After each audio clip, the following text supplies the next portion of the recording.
Okay, good morning, everyone, and welcome to Ask the Pediatricians Live this beautiful Saturday morning.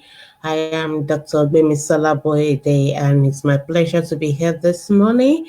And today we're going to be talking about developmental delay. And as usual, if you have questions about your child health, or especially in the area of development, you can kindly join us now. You can drop your questions in the comment section and I will feature them and I will address them as well. We encourage you to share the video and invite family and friends to be part of this, because I know this is one of those areas that parents have lots of questions. And if you are watching on our live party, or the watch party rather, and you have a question, you can just click on the video so that you can drop your question directly on the video. Some of our moderators will also assist us in copying and pasting your question directly under the video so that we can feature them and we can answer them. So once again, you're welcome to Ask the Pediatricians Live. I am Dr. Bemisola Boyede, and we'll be talking about developmental milestones and developmental delays in children today.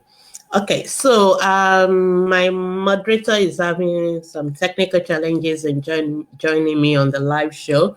I don't know whether she'll be able to make it, but because of our time, I'll just have to start, and I may go solo for some time, then hopefully she can join us. And if you want to join me in the studio, you just let me know. I can drop you a link to be a guest on the program. All right, so today we're going to be talking about developmental delay in children. And like I rightly said, there are two things that make children very unique. I mean, for us as pediatricians, because sometimes people want to look at children, especially when it comes to medicine, as little adults, but children are not little adults. You know, children are completely unique on their own. And when we talk about things that make children unique, there are two basic things that make children unique. One, children grow. And one of the second things that make children unique is that they develop. And those are the two features that make children quite different from adults, that make them not small adults, but make them completely unique on their own. And so those are the two things that pediatricians are always very interested in. We're always interested in children's growing. So that's why each time you come to us or you go to the hospital for everything, you see us checking the weight, checking the height. We want to be sure that the children are really growing. So that's very important. And I know we've talked about child nutrition, we've talked about growth, we've talked about it several times on how to feed the children, how to make them grow. Now, today I'm going to be talking about the second unique feature of children, and that's the fact that children develop. And what do I mean by development? So when a child is born, the child is born completely an helpless human being who is completely dependent on another human being for everything, for feeding, for everything that child needs to survive. The child is completely dependent at birth. But within a few months and years, that same child becomes a completely independent adult, or human being. So the process by which a completely helpless child, human being, changes to the stage where that individual is completely independent is what we meant by development. So you all agree with me that when a newborn baby is born as 3 kilos averagely, and is cannot do anything for themselves. But in another 1 year, that same child is now about 10 kilos, and that child can walk on his own. The child is talking, is calling mommy and all that. What has happened to that child? The child has undergone what we call development, and that is very, very key. And most parents, of course, we are very interested in children development, whether you like it or not. You are always doing developmental assessment. So you see mothers, they are looking at the child. Oh, my child is now walking. Oh, my child is now having teeth. Oh, my child is doing this. And you are looking at another child, maybe that was born around the same time, and you see mothers sometimes trying to do a lot of competition about the children and all those kind of things. So so that is what um,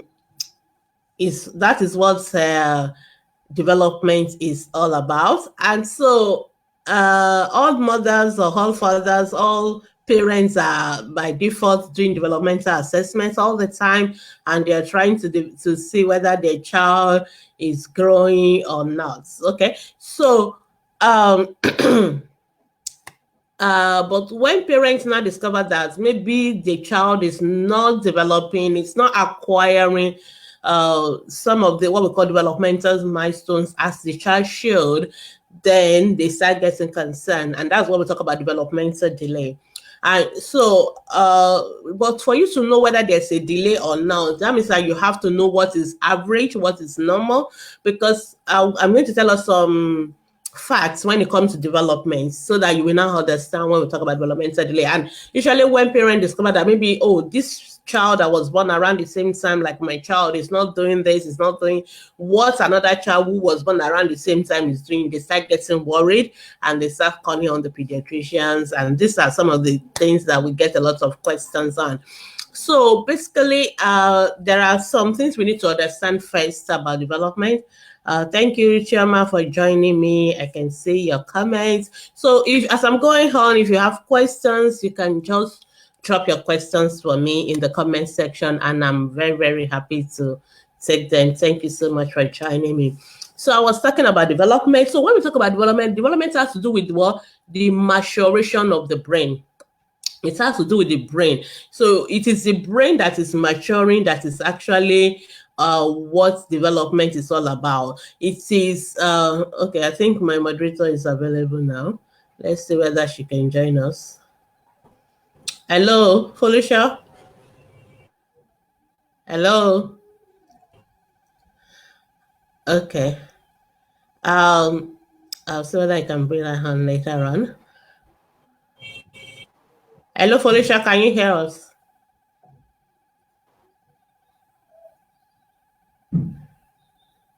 Felicia, can you hear me?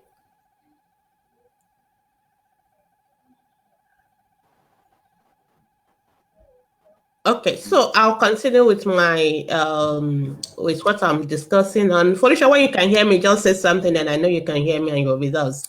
All right. So when we talk about development, there are certain things we need to understand about development. So development has to do with the brain.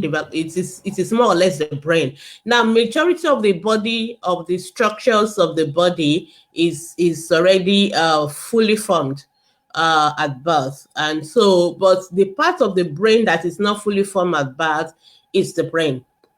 So the brain of a child is still growing in the first 3 years of life.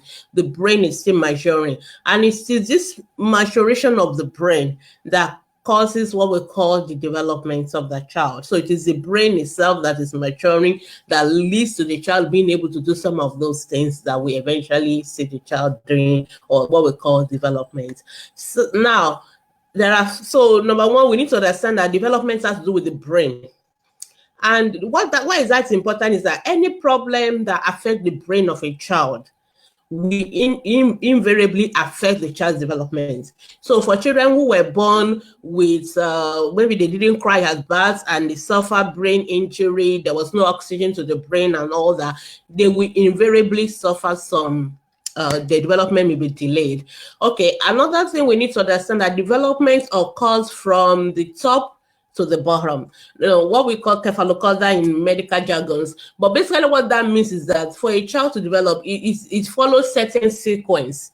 So a child will be able to keep the neck straight first before the child will be able to sit. Then the child will be able to sit first before the child can crawl. And then the child will be able to crawl first before the child can stand, and then the child will be able to stand first before the child can walk. Felicia, can you hear me now?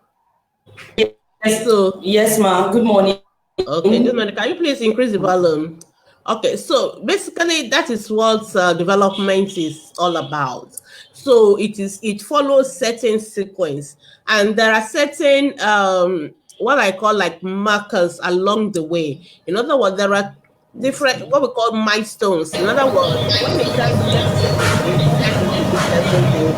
That is that milestone. Then when the child gets to another age, the child will to do certain things. So those are what we call developmental milestones. So the way we monitor development is through those milestones. So those milestones are like our markers to know whether the child development is on track or not. Okay. That is number two thing I want to say. And I'm going to talk about the developmental milestones. And milestone development occurs in different areas. So there's what we call the gross motor development. Now, gross motor is the child being able to sit, the child being able to crawl, the child being able to walk, the child being able to run. Anything the child has to do with movement, mostly we call it gross motor. Then there's what we call the fine motor. Fine motor has to do with the hands. Anything the children are able to do with the hands. So initially when children are born, they are born with their hand feet set like that. You see them close their hands, but very soon you see them open their hands, by 3-4 months. Then later they start to bring the hands together. Then when they want to then later they start moving out their hands. So that's when you start giving them rattles and then they shake it. And initially when they want to pick something, they go with their whole hand to pick it. Then later they start doing what we call the pincer grabs. They just use just one, the forefinger and the thumb to pick things. So then later they can hold the pencil, and initially when they hold the pencil, they hold it like that with all their palm. And then later they can hold it the proper way you are not doing. So this is what we call fine motor development, what the children can do with their hands. And then we now have what we call the speech development. So speech development is the child is born, they don't say nothing, they don't have any language. Then later they begin to make sound, they coos, and sometimes they begin to laugh. Then later they begin to babble, as if they are talking to you, but you couldn't make any sense of it. Then by the time the child is 1 year, the child will have his first word. And then by the time the child is 2 years, he's combining words, and by 3-4 years, they're speaking full sentences.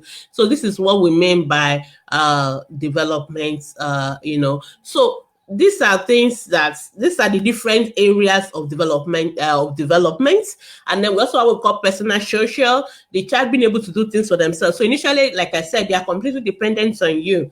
You feed them, you do everything for them. Then later the child will begin to eat by themselves. Then later they begin to know that the diaper is wet. They want to take it out. Then later they begin to get potty trained. They can go to toilet by themselves and all that. Then later they can dress by themselves. They can take their home bath. So this is what we call personal social and self-help skill. They begin to have friends. They begin to have so many things. So these are the various areas of developmental milestones. So sometimes parents always worry about only one particular area. But for us as pediatricians, we look at development in all those areas. We look at all of the areas. And one thing we need to know that sometimes a child development may be delayed in one area alone, or the other areas will be fine. So you see a child who walk at 9 months, but the child is not talking at 3 years. So that is only one area delayed. But sometimes the developmental delay could be in all of those areas I've mentioned about. So that means it is across what we call a global developmental delay. So these are key features that we need to know first when we talk about development. I'll quickly take some of the questions and then I'll come back and continue from where I stopped. Monisha, can you read?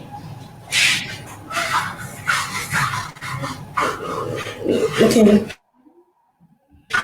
Okay, Lawson Abraham is asking, should we be concerned if our daughter 1 year old is not creeping? Creeping? I don't know what you mean. I guess you mean crawling?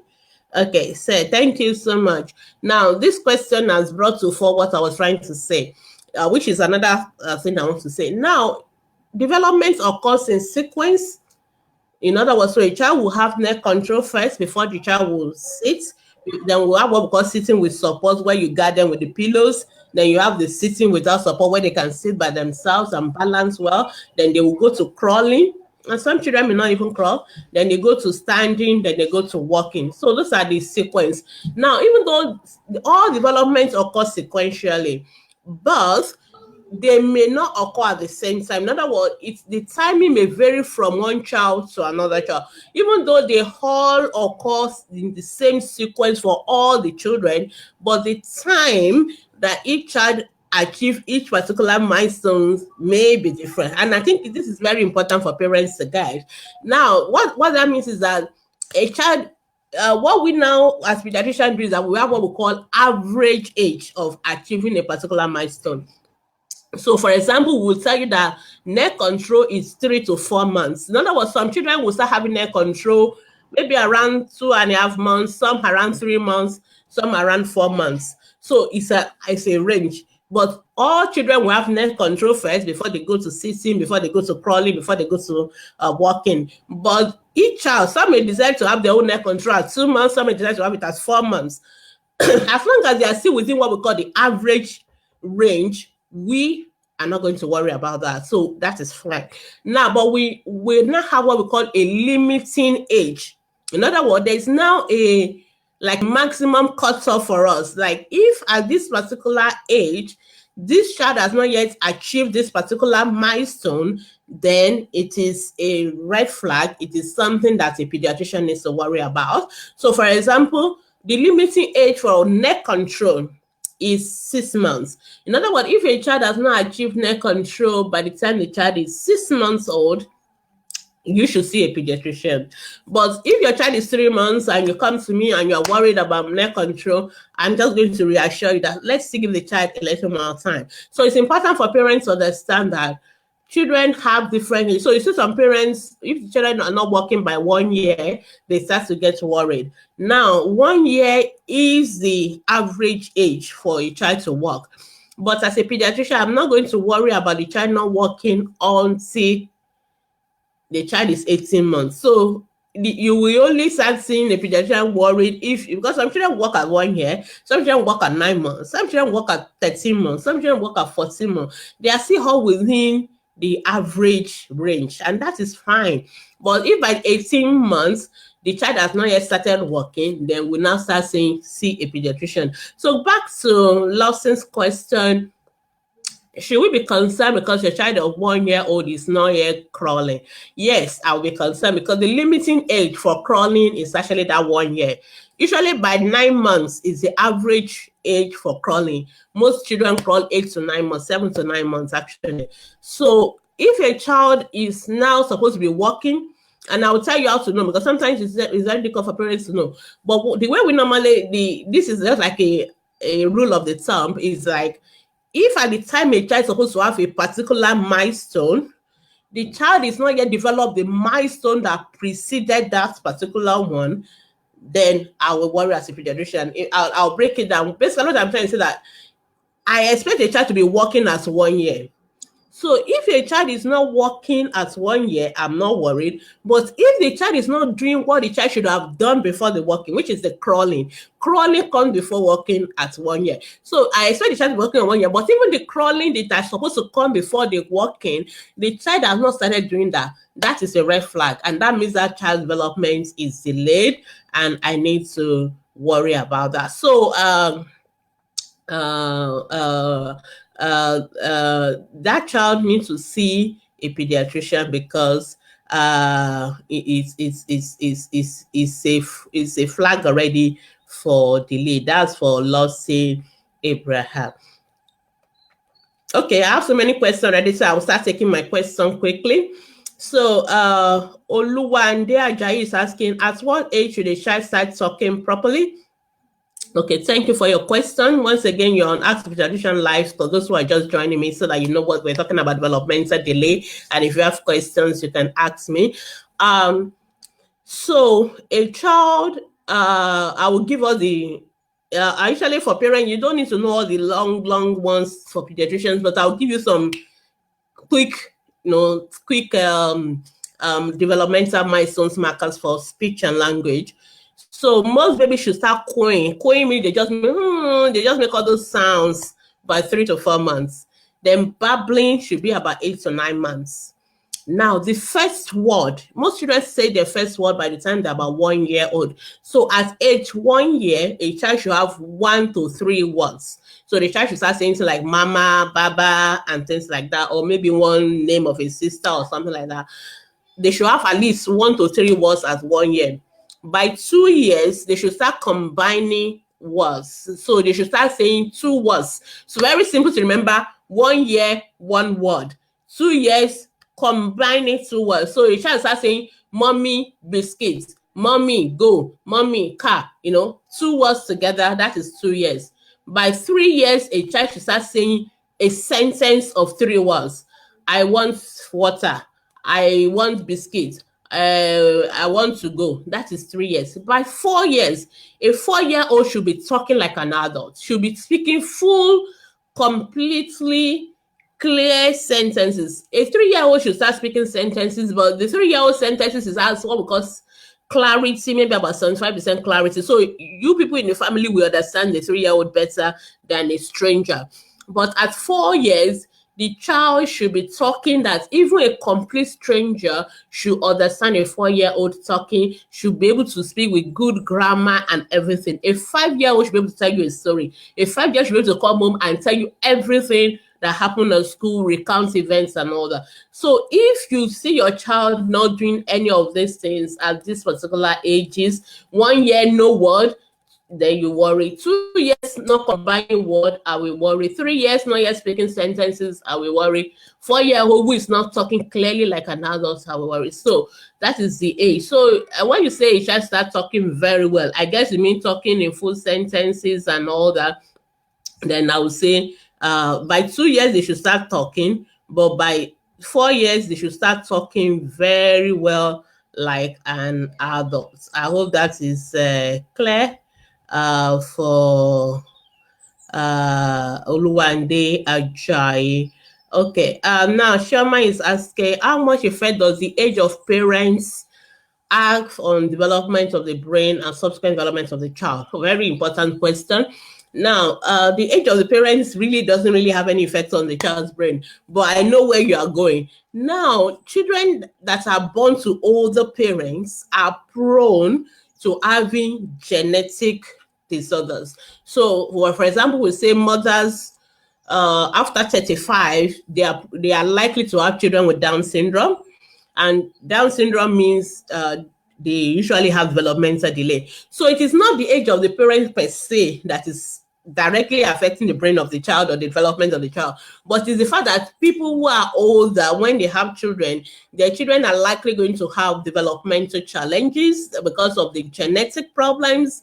So that is the reason. So it is because of that. So if you're an older mother, and what we call elderly mothers, they have a baby, but the baby does not have Down syndrome, or the baby does not have any genetic disorder, then that baby development is going to be absolutely normal. The baby is not going to have any other problem. But it's only a baby that is born to an elderly couple, and because the child have what's it called, genetic disorder like Down syndrome and all that, then that is when that would be an issue. Sorry, I'm struggling with my scroller. Okay, so that is, I hope that is clear. So it is not the age of the child per se. Age of the parents per se having effect on the brain. It is the fact that if older parents have a child with genetic disorders like Down syndrome and all that, then genetic disorders tend to come along with developmental disabilities, and that is where that will be a problem. Very good question. Annie Igwe is asking me how can too much screen time affect a child development? Well, this has been a lot in the news lately, and definitely yes. We pediatricians feel like screen time definitely affect children development because children develop by learning from adults. So there's a lot of development, really the social interaction, the language. It comes through interaction with adults. So what happens is that in adult interaction, in human interaction, let me not say adult interaction, it could be interaction with other children. There's a back and forth, there's a feedback, you say something, you get a response, but with screen, it's a one-way traffic. There's really no much of feedback, though there are some apps that do give some feedback, and even speech therapy do use some apps. But we don't want children we know that screen can be good, can have apps you can learn, but we don't want children watching TV 24/7. We don't want children being babysitted by the TV. And usually most pediatric association recommend not more than 1 to 2 hours of screen time a day for most children. So we don't want you allowing the children to use too much screen, please. So initially there have been lots of recommendation, but these days I think like the Royal College of Pediatrics and Childhood, they just brought out their own recommendation, and they try to move away from saying a specific timing, because what works for one family may not work for another family. But generally we want you to limit screen time for children. Let it not be more than 1 to 2 hours a day, because it affects their ability to develop socially. Because there's no feedback most time coming back to them. All right. Okay. So somebody is asking, Chairman is asking that is there a problem, a concern when a child seems to have too much advance? No, that is not a problem, Chairman, because we have what we call gifted children. Even though gifted children could also be a problem because they have their own area where they have challenges. So some gifted children could actually be quite advanced. But what we really want is that the advancement is unique, across all board. So it is not that the child is only talking and the other areas are delayed. No, but it's across all board. That is what we want. So the most important thing is that it is a uniform development. So, but there's no concern. Yeah, we call them gifted children. So that's the meaning of children who are really a little bit faster than the other children. And I don't think you need to worry so much. Yeah, when we do know there are kids like that. Okay, Anna is asking, what's the average number of teeth a 1 year, 10-month-old meant to have that is not? Yeah, okay, thank you so much, Anna. So teeth development is also developmental. Yeah, I guess I can take it as part of developmental, but so it's more of a physical or growth thing. So by that age of 2, because the child is almost 2, they should have the full complements of the milk teeth, 20. That's what they should be having. So you should not worry. But then the dentist will tell you don't worry, because everything is a range, everything is average. And for children generally, we don't worry so much about milk teeth because they are going to lose them anyway. And when they lose them, they are going to have permanent teeth. So I think the most important thing is that you have permanent. And I don't know why parents always worry a lot about teeth, how many teeth the children have. I've never seen an adult who don't have teeth. I've not. Apart from elderly people when they lose their permanent teeth. So what I'm trying to say is that you don't have to worry about teeth or number of teeth, because all children will eventually have all their teeth and they are going to lose them, and then they're still going to develop their permanent tooth anyway. So what we recommend is that you see your dentist when the baby is 1 year old. But mothers worry a lot about teeth, and I don't think it's something you need to worry about at all. All right, I'm moving on. Grace is asking, what can make a child of 4 years who can't speak well? Yeah, thank you, Grace, for that question. So there are many, many causes of speech delay. There are many, many causes. If you were listening to me at the beginning, I was trying to say that sometimes delay in the development, I talk about what we call the domains of development, in other the different areas of development. So speech is just one area. So we have what we call the gross motor, the walking, the running, the riding bike, and all that. We have the fine motor, the use of the hands, the writing, the drawing shapes, using cutleries and all that.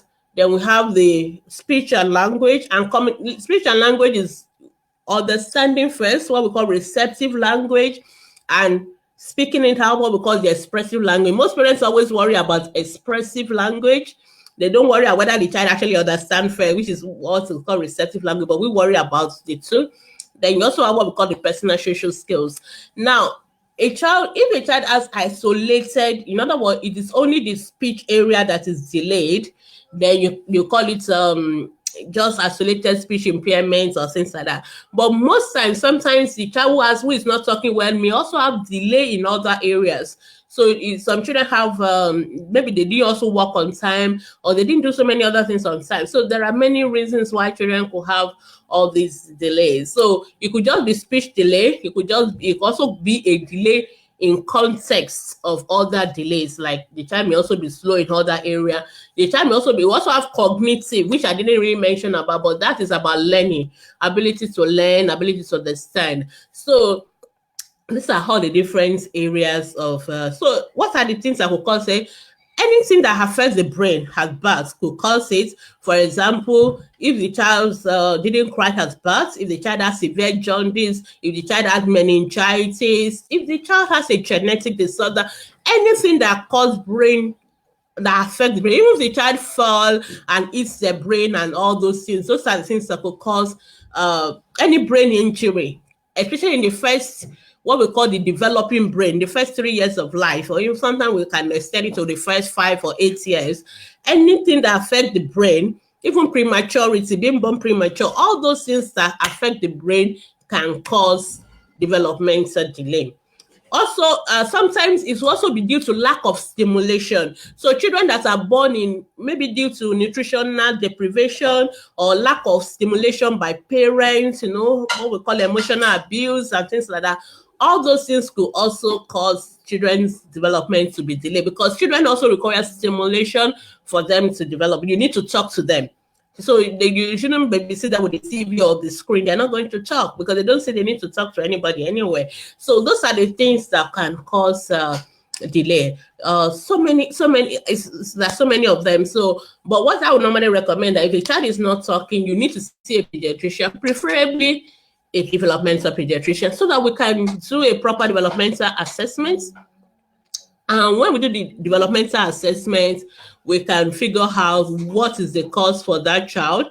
Sometimes we don't know the cause anyway, but the most important thing is that we address the child's needs as well. So I'll go on with the question now.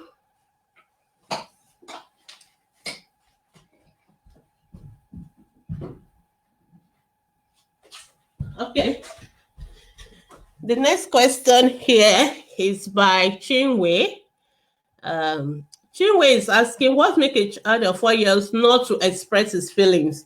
Oh, that sounds like what Grace was asking. So, feeling is more of a how will I put it now? Is still under communication, but we call it social communication. So if a child is not expressing feeling and all that, I would think of a child who has possible what we call autism, for example. So that child definitely requires further assessment. So it could be a child with autism spectrum disorder and things like that. So what I'll just say generally, because I know you're going to be asking me a lot of this kind of question, is there are many causes of developmental delay in children, and it is for us to know the cause. What a developmental pediatrician normally do is that we take a what we call a history. We ask you questions right from the time the child was in your womb to the time the child was born. What are the things that happened when the child was born? What are the things that happened after the child was born? How has the child development, how has it been like? Was the child developing well before and suddenly stopped? Did the child fell ill? Like, for example, some children have measles, malnutrition. the child was developing perfectly well, then maybe along the line the child had measles or had meningitis, then development will go down, what we call developmental regression. So we need to ask all those questions. We need to examine the child. Even sometimes just looking at the baby, we see the face, the face is widely spaced, the child is have low set ears. With what we see dysmorphic features, then like a child with Down syndrome, immediately we now know, oh, this child developmental delay is as a result of Down syndrome. So it is after doing all this, I'm just giving you a sneak preview of what we normally do, what we call a developmental evaluation. It is when we do all this evaluation, we can now tell you, number one, whether the child has developmental delay. Two, whether the child, what is the cause for the developmental delay. Sometimes even from the history examination, we may not know. We may still need to do tests. We need to do genetic tests. We may need to do blood tests. It is when we do all that, sometimes we do brain scan, we will now know the cause. Not all the time, but sometimes we need to do some of those tests. When we do all these tests, we know the cause, then we can now tell you this is the cause. Sometimes we can't do anything about the cause. In fact, most time we can't do anything about the cause. What we can help the child, with his development, and that is where all our other professionals come in. So we have like a child who is not talking, we need a speech therapy. If a child has problem with their gross motor, they will need what we call the physiotherapy. If the child has problem with their fine motor, they may need occupational therapy. Sometimes some children have problem with their behavior, they need behavior therapists, clinical psychologists. So these are some of the things that we can do to help the children. I hope that is clear. So I will keep on going on and answer some of the questions I have now. Yeah. So, Annie Igwe, so how do we correct a child who has watched TV almost all through our life for 2 years, 17 hours daily? She babbles and uses one letter word. So, Annie, this child was emotionally neglected. It is child abuse by the parents, so it is the fault of the parents. Yes, I can say that. But what we now need to do is to now rehabilitate the child. So the first thing is, this child obviously is 2 years and has only one letter word. The child has some speech delay, of maybe due to lack of the stimulation and all that. So I will, number one, recommend that this child should see a speech therapist who will evaluate the child and will start working with the child. And of course, let's start showing the child what's it called now? Let's start showing the child love, stimulation, take the child out, let the child have a lot of play with other people and all that. So I hope that is that will be helpful. All right, let's move on. The next question is by Amaka. Amaka Noram is asking, is every speech delay autism? No. That is a simple answer. No. In fact, it is, let me shock you further by telling you that it is not all autistic individuals that have speech delay. So I am a developmental pediatrician, and I do a lot of autism assessment, and I see a lot of autism that have no speech delay. So autism and speech delay are not necessarily the same thing. In fact, most times children with autism may not have speech delay, but they don't use their speech for social interaction. So the problem with autism is social communication difficulties.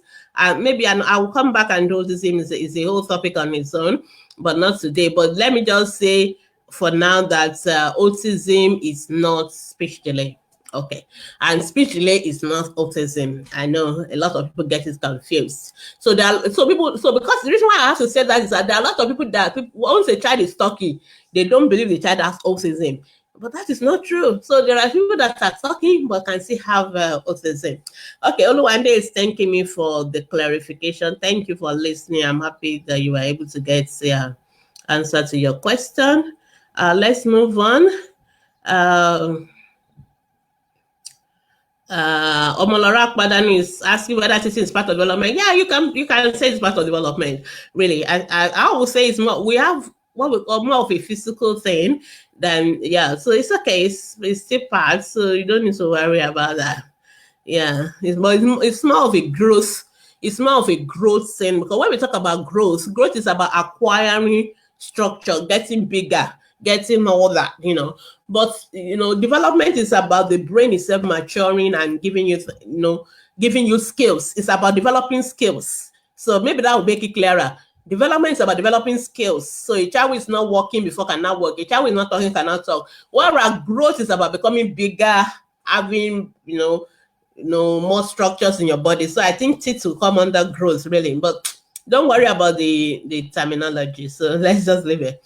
Okay, so Adeyemi is asking what can delay a child of 16 months. So a child of 16 months, like I said, I will not worry. So let's start by saying that sometimes some people are delayed is what we call familiar. In other words, in their family, people work late. That is just the way they do. So I've seen a lot of people who tell me, oh, in our family, everybody talk late. We don't talk until 3 years. And eventually when they start talking, they will talk. So we have what we call late bloomers, people that are just a little bit slower doing things, but they eventually get there. They always get there later, but they eventually get there, and there's really nothing wrong with them.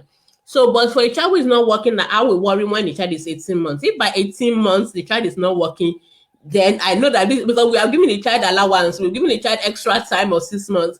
So for those who are late bloomers to catch up. So if the child is still not working at 18 months, then it is not just that the child was just a little bit slower, then it means that there's something maybe going on. And that is when we'll do what we call developmental evaluation, which I've already talked to you about. It could be so many things. So it could be cerebral palsy, it could be anything. But I don't want, it could just be even just development, what we call global developmental delay, because we have to look at, apart from the walking, what are the other areas as well. So that's what we talk about.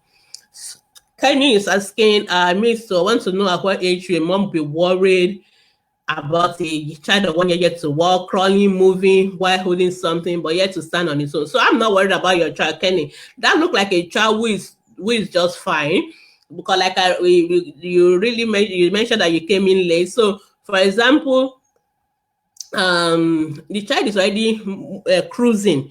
Cruising is an 11 months old skill. So that means the child is going to walk very soon. And like I told you, there's an average age for doing everything.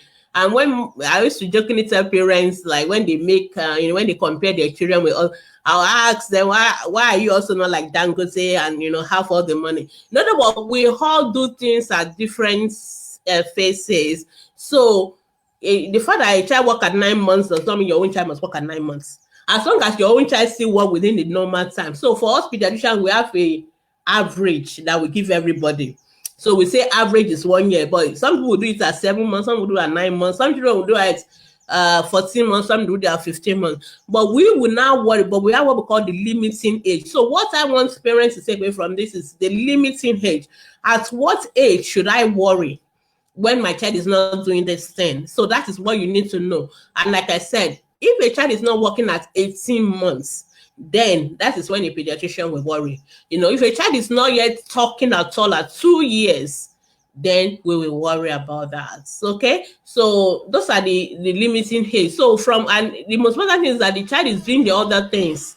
So the child is already crawling, the child is already standing, then there's really no need to worry. I think you should just not worry. Okay, Jennifer is asking about the teeth. I think you should not worry. And like I really tell you, people, you don't worry. Teeth is not a problem at all for children. Okay, Jennifer is asking a very good question. She's saying, does the birth weight of a child affect development rates? Yes, very important question. So children that are born premature have a lot of problems.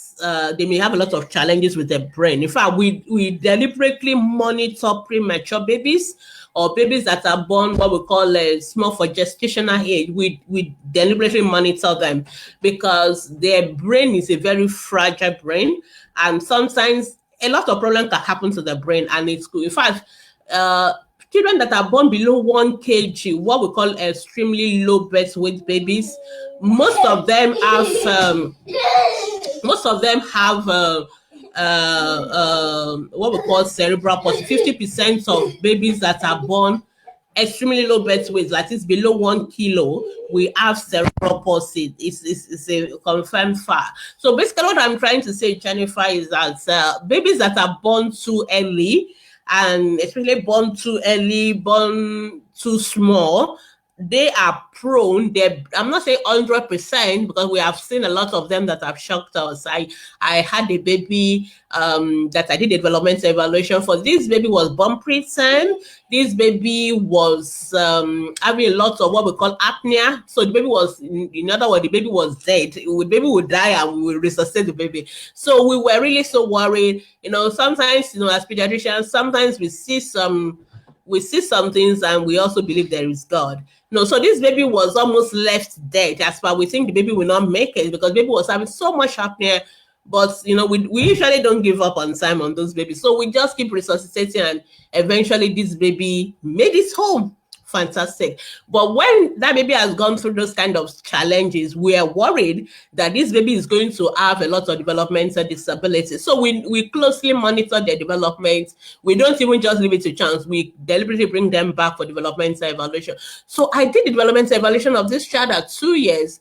My God, this child was perfect. This child was doing everything above even what we expected. So this is just like a very interesting miracle to us. We even have to write it up. So what I'm trying to say is that normally we expect those things because of the challenges that baby has. I would have expected baby will have developmental disabilities, but sometimes those babies just surprise us and they're fine.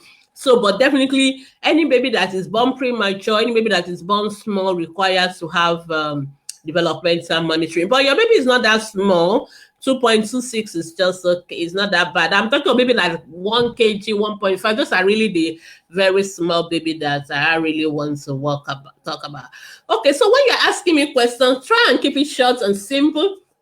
Know why? When your question is too long, when I project it on the screen, everybody will not see my face anymore. You won't see her. So, like I can be again, your question is a little bit too long. Just keep it short and simple. Okay, so you can ask the second question like another comment so that we can say thank you so much. She's asking me what is the good morning, Kemi. What is the difference, the relationship between developmental milestone in children? Because some people because my child was sick, he or she wasn't able to work on time, yes, and what precaution do we put in place when about reaching a milestone? I personally always make my house free from objects on the floor. When the child is calling, what's mama? Thank you so much. I have to cut out your question now because so that I can see. I like to see people seeing me when I'm talking. All right, so Kemi has asked very important question, very, very valid question. So number one, she's asking, what is the relationship between sickness and I think developmental milestone? So yes, you are right. Sometimes when children are very ill, when children are sick, it can affect their development. It can set them back. So we know that. So it's very easy for children to regress when they're sick. And there are certain sicknesses that when children have them, then they develop they are more at risk of having developmental delays. So, for example, children that have meningitis, cerebral malaria, any sickness that affects the brain, measles, and all those kind of things, when it affects children that way, it can those kind of children can have developmental regression. So that is very valid. So what we normally do is that when children are sick, when they recover, it's important that you take them to the pediatricians for follow-up so that they can be monitoring the child and make sure that everything else is fine. So that is one thing. Then you were asking, what do you normally should do when the child is about to develop a milestone? What should we do? Of course, you are a very intelligent and very sensible parent. So what you've done is completely right. So you need to keep your child, your home child friendly or child proof your house. That is another topic on its own. I don't even want to go into that. So there's a concept we call child proving your house. You need to know that when children are at certain age, they are prone to doing so many exploration. And so because of that, to prevent them from getting themselves injured or from taking poisons or from having unnecessary injuries and things like that, then because they are exploring, which is good, you should not kill the exploring spirit. That's how we learn.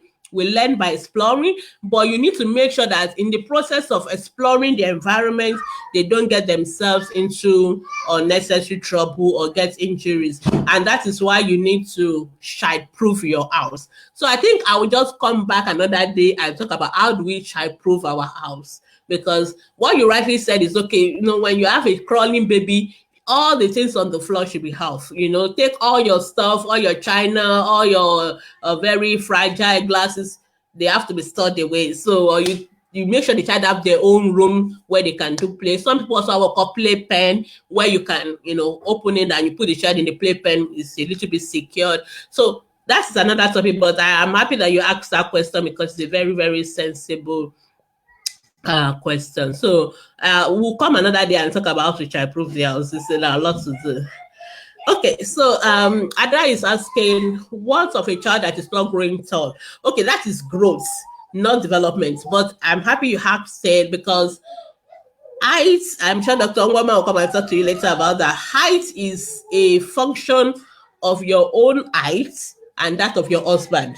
So if you are not tall, you can't expect your children to be tall. It doesn't matter whether they eat all the food in the world. So there's a way we calculate what we call mean parental height. So there's a height of the mother and that of the father. We add it together. There's a way we calculate it, and that will determine what we expect your child's height to be, and then we will plot it. So it is if your child is not growing like at the level we expect their height to be, then we talk about short stature. Now, short stature on its own has so many causes. So there are many reasons why a child will not be tall, starting from nutrition to some genetic conditions to so many other causes, but I will not go into that today. But just suffice to say, if a child is not growing like you expect the child to grow in terms of their height or their weight, your pediatrician is your friend. You should always go and see them and then let them evaluate that child further. Okay, Chinwe is asking a follow-up question. Actually, the child confessed when it was 4 months. Unfortunately, Chinwe, I can't even remember what your first question was now. But you said the child confessed when the child was 4 months. Are you advising that I go for a brain scan? No, I'm not advising anything. Because I don't even know. Even right now, I'm still trying to remember your first question. So I don't know what really happened to the child, but doing a brain scan or whatever is the pediatrician. Are you the one that asked whether a 4-year-old is not talking? Yes, I think I remember that. Okay, so if your 4-year-old had convulsion and now has developmental delay, there may be a link. There may be a link. For example, the child could have had meningitis or other problem at that 4 months old, which maybe was not properly treated or something, or maybe it was treated, but the child developed complications anyway. So what I would recommend is you see the pediatrician first. So parents always want me to tell them what to do. No, there's a process for doing all these things. So like I said, the process is that you see a pediatrician who will do a proper history. It may not even be the conversion. It may even be something else. It may be what causes the conversion in the first place anyway. For example, let me give you a scenario. If a child already has a brain abnormality at birth, is that brain abnormality alone may cause the conversion? Or it may also be the reason why the child is not talking now. So it's a complex web. So, but the best person to figure out what to do or what not to do is your pediatrician. So I would recommend that you get to see the pediatrician first. When you see the pediatrician, then the pediatrician will recommend what you can do and what should be done. And of course, what other therapy should be done. Thank you. Okay, Shukura is asking, a child of 9 months, no neck control, that is significant developmental delay, and I'm worried. So that child should be seen by a pediatrician, preferably a developmental pediatrician. If you don't have a developmental pediatrician, a pediatric neurologist. But I think a teaching hospital is always the best place to go for such children, because such children requires what we call multidisciplinary care. In other words, they require many professionals working together. So the child will require physiotherapy, the child may require other things. So because of that, it's better to be in a setting where you have all the specialists together. So you have the pediatrician, you have the neurologist, you have the physiotherapist, you have all that. And there may be a reason why the child have that no neck control. Maybe the child had jaundice or they didn't cry at birth or whatever. So all those things need to be evaluated, because like I said, neck control is 3 to 4 months. A 9-month-old should be crawling. So if a 9-month-old is not even yet having neck control, talk less of sitting. That is really severe delay, and that child should be seen by a pediatrician. Yes, okay. So Ola Banji is asking, at what age do you seek medical attention if a child is working 18 months? 18 months. I think I've said that several times. Okay, Shama said I missed a question. I don't know, maybe. How do one interpret episode of too much excitement will not stop babbling for a period of about 5 minutes or 15 minutes in a child of 5 months? And the child don't have fever. I don't understand what you mean by too much excitement. There's nothing wrong with a 5 month old having excitement or not babbling and all that. So I don't understand what you really meant by your question. Why are you worried about the child? I mean, why are you worried about the child non-stop babbling? I mean, do you think it's abnormal? Okay, that's another thing I really need to talk about, because sometimes parents ask us a lot of questions. They think it's abnormal, and which is perfectly normal. So there's nothing wrong with a 5-month-old babbling. There's nothing wrong with a 5-month-old being excited. The child doesn't have to have fever to babble. The child doesn't have to have fever to be excited. Or maybe there's something else that you saw that worries you, because sometimes parents have intuition about some of these things. But unless I'm not getting your question, I'm not really sure what is worry. I will not worry about a child babbling or being excited. The child doesn't have to have fever. Yeah, a baby's development can be fast, yes, and it's not a problem. I don't know. Mothers worry a lot about everything. So some mothers are worried about their child development being too slow, and we're actually talking about that today. But some parents are not worried about their child development being too fast, and you want me to do that as well. So if your baby's development is fast, fine. There's no need for you to worry about it. So don't worry about that at all. So that's it. All right. Hello, Nino. Thank you for joining us. I think my time is almost gone. Thank you for joining me, Esther. Thank you, Amarachi. Okay, I guess I've answered all the questions. If I miss your question, just drop it now before we go. All right, so I'm just going to recap its time is up anyway, but I'm just going to recap. So just to say that this program has been brought to you by Active Pediatrician Foundation. And today we've talked about developmental delay in children. And basically we've talked about the fact that there are two things that make children unique. Okay, yes, this is what I was looking for. There are two things that make children unique. Number one, children grow. Number two, children develop.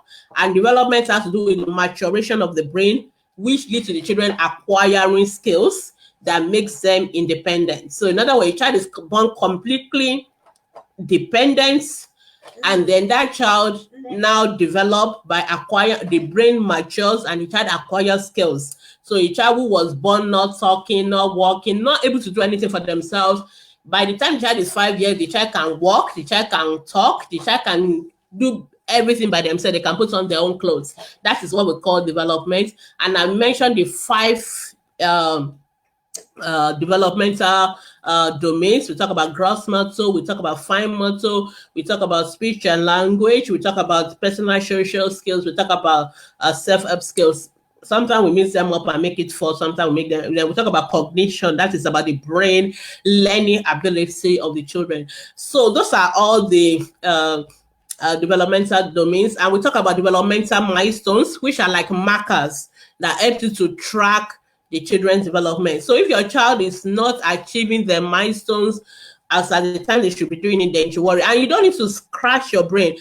All your baby's card, all those immunization card, all those baby's card that they give you in the hospital, they have those milestones there. So all you need to do is to check and make sure that your child's developmental milestones is being achieved. Or you can come and ask us on ATP. We will tell you anyway.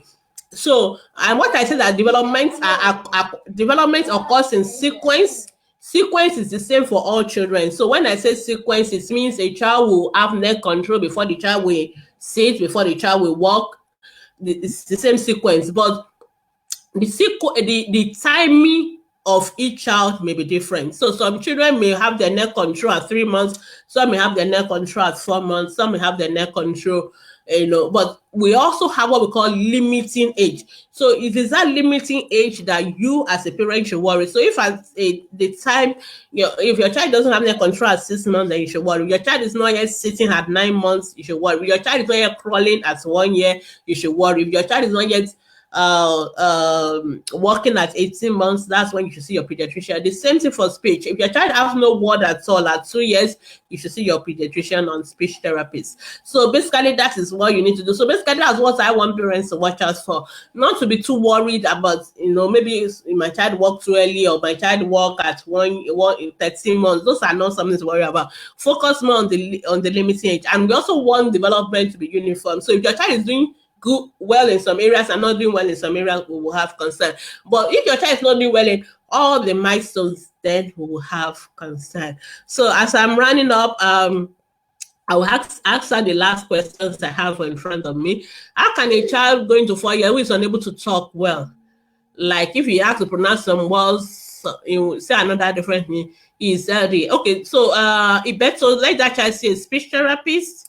That child needs to see a speech therapist. That's the speech therapist can help that child. Thank you.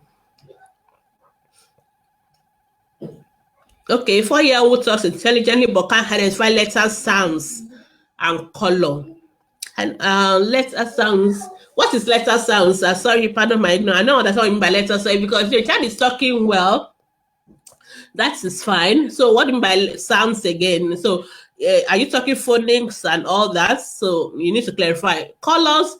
So how much of exposure has that child has? So some children are intelligent, but because they've not had a lot of stimulation, then they'll be slow. And then, okay, Annie, I'm suspecting you are a teacher. Now, let me also send a warning to those who are teachers, because sometimes there are some things you expect children to do because some other children are doing it, which they are not yet at the age they need to do it. No, they should know colors. They should know colors, maybe not necessarily know all the colors, but maybe the child should know at least a few colors, maybe basic color like red, yellow, green, and all those kind of things. So the child, but that in that case, if the child also has other learning difficulties, the child may have a learning difficulty. Maybe the child may have what we call intellectual disability or difficulties. But then I really want you to give that child opportunity first. Have you taught this child and then the child is still not able to do it? How long have you done the teaching and all that before you worry? So, but you may want to get a psychologist, what we call educational psychologist, to assess the child to know whether the child learning is appropriate. So, everything is not development. There's also learning. And I think learning is the last part. We didn't really talk much about that because usually it depends on not doing what we call okay, it says small letter like phonics. I won't really worry about that. I won't worry if the child is not recognizing phonics and all that. It's as long as the child is pronouncing the phonics itself, but recognizing it is a different thing entirely. And I don't think it's age appropriate for a 4-year-old to be doing phonics. And I'm sure some of the adults don't know all those things as well. But as long as the child can say it, in other words, if the child knows how to sound out those words, learning the alphabet or knowing that this alphabet goes with this sound is not really a 4-year-old skill, really. I know most time we do a lot of things and we push all the children, but sometimes some of those things are not yet age appropriate skills. But if you really want to know whether that child development is age appropriate or not, the child, you can send the child for a developmental assessment, or have a psychologist assess the child for possible to test the child intellectual ability. So that's the last one. Okay, when I'm ready to go, people want me to go. Okay, let me just answer the question. I mean, say if a baby does not cry immediately at birth, does this affect developmental? So yes. Usually, babies who don't cry at birth are likely going to we have what we call birth asphyxia, and birth asphyxia is one of the reasons why children development can be delayed. But it's not like 100%. In other words, it's not all babies who don't cry that will have developmental delay, but we need to monitor that baby, because babies that don't cry and have convulsions or were in the hospital, they needed oxygen, that means that there was some injury to the brain. So when babies didn't cry at birth and have injuries to the brain, those kind of babies really need to go to the hospital. They need to be monitored because they can have developmental delay. Yeah. Okay. So, Sherman is asking, since you make himself left and right, both in wearing shoes and writing B and D, that child needs to be evaluated for learning difficulties, possibly what we call dyslexia. I'm not saying the child has dyslexia, but I will worry about. I will make sure the child is evaluated first. So in other words, there's developmental delay. Then there's also learning difficulties, which is not necessarily developmental delay. In other words, some people development is fine, but they may have problem with their learning. It's a different topic on its own, so I will not want to go into that. All right, a 2-year-old who babbles very well but isn't calling mommy or daddy, that 2-year-old is delayed. I guess patients, you are just coming. A 2-year-old should be talking, should be joining two words together. So if a 2-year-old does not have any word at all, it's only babbling, no mommy, no daddy, that 2-year-old is delayed, and that 2-year-old should see a pediatrician immediately and a speech therapist. Esther is asking if my 2-year-old, if my child is 3 and 4 months and all they can say right now is mommy, daddy, read A to Z and all that. Yeah, is the child for a 2-year-old? They should be combining words together. They should be putting two words together. Your baby seem a little bit slower, but maybe not too bad. But the most important thing is that the child is going, is increasing the skills. So I would really say if you worry about it, you should see what's it called? You should see a speech therapist. Yeah. But usually a 2-year-old should start joining words together. And maybe your baby can read A to Z, but mommy and daddy is just two single words. So you should be joining them together. And I would really prefer you get a speech therapist or a pediatrician to evaluate your child. Remember that some children are just a little bit slower, but what we normally need to do is to make sure that at least they are increasing, they are getting better. But if they are static or going lower, then we worry so much about that. Yeah. Okay, I think I'm done for this morning. I'm already going beyond. So just to say that this program has been brought to you by Ask the Pediatrician Foundation. And if you still have questions, no problem. You can go to our Facebook group. If you go to our Facebook group, you can drop your questions there. We are always online 24/6. We are not there on on Sundays, but Monday to Saturdays, any time of the day, you can drop your questions and you can ask your questions. I will be happy to answer them. Please do not drop your questions under the video because we will not be able to answer them. But if you go to our Facebook group, you can always drop your questions and then we will answer them. All our moderators, all our professionals, they're always online 24/6 and they can answer your questions. And if you want to be part of us, you can support us because apart from what we do online, we also do community medical outreaches to indigent children. And this year, we're actually going to all the states of the country, and you remember that's going to, so on Children's Day we are going to have community outreaches to all the states. So if you want to be part of it, you can support us, and you can support us by being a volunteer. You can also support us by donating to us financially. I'm trying to look for our account details so that I can show it to you. Yeah, so there's so many ways you can support Ask the Pediatrician Foundation, and we'll be very excited. Or if you want to advertise your program or you want to advertise your services on ATP Live, you can also do that. Just to say that if you want to watch all our old videos, they are available on our Ask Pediatrician Foundation page, or you can go to our YouTube channel. Just subscribe to our YouTube channel. All the previous videos of Ask Pediatrician Foundation ATP Live, they are there, and you can watch them. And after watching our videos, if you still have questions, you can always drop it on our Facebook group, preferably, and then we will be able to answer them. So thank you so much for joining me this morning. I am Bemisola Boyede. I'm the founder and the chief executive for Ask the Pediatrician Foundation.